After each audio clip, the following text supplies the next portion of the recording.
Nag-trending agad ang photo ni Catherine Bernardo at Valerie Concepcion na pinost mismo ng huli sa kanyang Instagram story. Pinusuan ito at shinare ng mga solid Catherine at Kathden fans. Screenshot ito ng video call ni Valerie at ng kanyang mga dalagitang anak, mukha raw pinakausap ni Val si Kath sa kanyang daughters.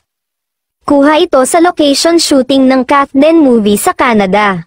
Trending nga ang pagbabalik sa kapamilya ni Valerie dahil kay Catherine.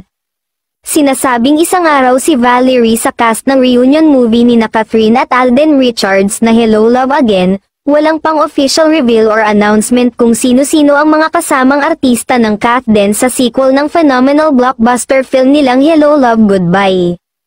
Sa dating cast ng HLG, tanging si Joros Gamboa lang ang nakasama ni Kath at Alden sa Calgary, Canada. Kasali pa rin sa movie si Jeff Tam, pero sa Hong Kong lang siya nag-shooting.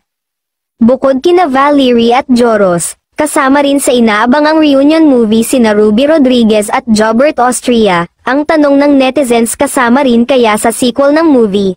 Sina Maricel Lacson na gumanap na nanay ni Catherine at Lito Pimentel naging tatay naman ni Alden. Ang chika, may mga eksena pa raw na kukunan dito sa Pinas. Kaya abangan na lang natin lahat ang mga susunod pang ganap sa most awaited movie of the year.